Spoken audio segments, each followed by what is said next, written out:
বৃষ্টিপাতের ফলে রাজধানীতে সৃষ্ট জলাবদ্ধতার খবর জানাতে যাচ্ছি আমাদের স্টাফ করেসপন্ডেন্ট নাহিদ প্রিন্সের কাছে। তিনি আছেন রাজধানীর কাজীপাড়া এলাকায়।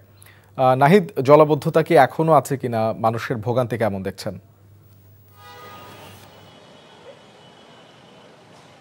শোভন, সকাল থেকেই যদি বলি যে হাঁটু সমান পানি ছিল সেই কাজীপাড়া মিরপুর পুরো এলাকা জুড়ে। এখন কিছুটা পানি নেমে গেছে, তবে দুর্ভোগ কিন্তু কাটেনি। যদি বলি যে দেখা যাচ্ছে যে নদী হয়ে গেছে এক পাশ, সেই কাজীপাড়ার সড়কের এক পাশ পুরো নদী হয়ে আছে। কারণ রাস্তার কাটাকাটি যদি বলি প্রতি বছরই কিন্তু সেই রাস্তা কাটা হয়, ড্রেন বসানো হয়, তারপরেও কিন্তু সেই ভোগান্তি মানুষের কাটেনি। বৃষ্টি যদি বলি, বৃষ্টি স্বস্তি ফিরলেও মানুষের দুর্ভোগ কাটেনি। সকাল থেকে যারা স্কুলে যেসব শিক্ষার্থীরা গেছে তারা বলছে যে সকালেও তারা পানি দেখে গেছে, এখনও সেই পানি রয়েছে, তাদের দুর্ভোগ রয়েছে। সেই দুর্ভোগ কিন্তু প্রতিদিনের চিত্র। সেই মিরপুর আগারগা থেকে শুরু করে সেই মিরপুর 10 পর্যন্ত একই চিত্র দেখা গেছে। প্রচণ্ড যানজট যদি বলি, আগারগা থেকে শুরু করে মিরপুর 10 পর্যন্ত এক লেন ধরে কিন্তু যানজট এখনও রয়েছে। সেই যদি দেখাই যে সেই প্রতিটি গলিতেও কিন্তু পানি রয়েছে, পানি আরও বেশি ছিল। সেখানে বাড়তি ভাড়ারও কিছু অভিযোগ রয়েছিল। সকালগামী যারা অফিসগামী ছিল তারাও বলছেন যে এই বৃষ্টির কারণে অফিসে যেতে তাদের 2-3 ঘন্টা ধরে অপেক্ষা করতে হয়েছে। দেখতে পাচ্ছিলাম যে বাস সেই সিএনজি নষ্ট হয়ে পানির ভেতরে পড়ে আছে। যারা ছোট ছোট বাচ্চারা তারা কিন্তু পানিতে খুনসুটিও করেছে, সেটিও কিছুক্ষণ আগে দেখছিলাম যে তারা সাঁতার কাটছে পানিতে, কারণ এত পরিমাণে পানি জমেছে, পুরো নদী হয়ে গেছে সেই মিরপুর পুরো এলাকা জুড়ে।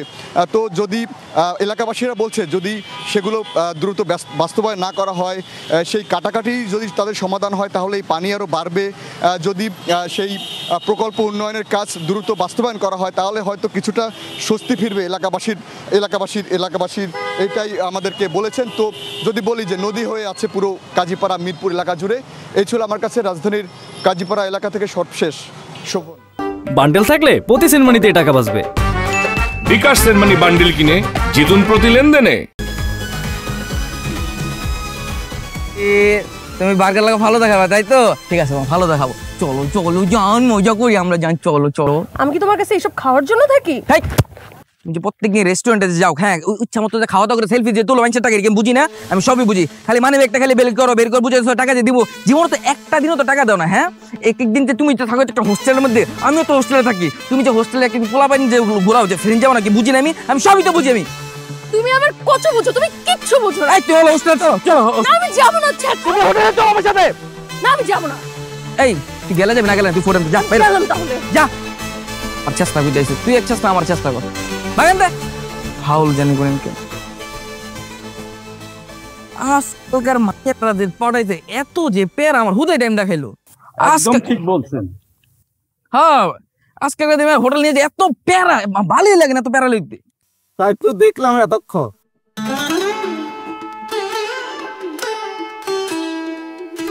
আব্বা